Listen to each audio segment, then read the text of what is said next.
शिवराय जय जवान जय किसान. तर बांधवांनो, की नारायणगडावरती मला आज येणं होणार नाही, कारण की शेतकऱ्यासाठी आमरण उपोषण हे मी दुसरा दिवस आहे आता. तर आपल्या प्रत्येक बांधवाने तिथं जावं आणि दादा जे सांगतील आपल्याला मार्गदर्शन करतील ते आपल्याला ऐकून घ्यायचे बांधवांनो. कारण की आपल्या आरक्षणाचा मुद्दा पण एकदम ह्याच्यात आलेला आहे की अंमलबजावणी आणि किंतीची झालेली नाही. त्याच्यामुळं मी येऊ शकत नाही, त्याच्यामुळं मला क्षमा असावी.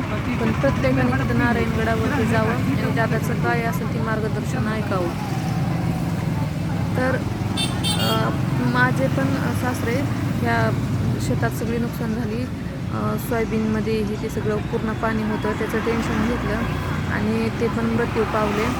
आज 5वा दिवस आहे, तरीसुद्धा मी डोंगर एवढं दुःख बाजूला ठेवून आपल्या शेतकऱ्यासाठी उपोषणाला बसलेले आहे बांधवांनो.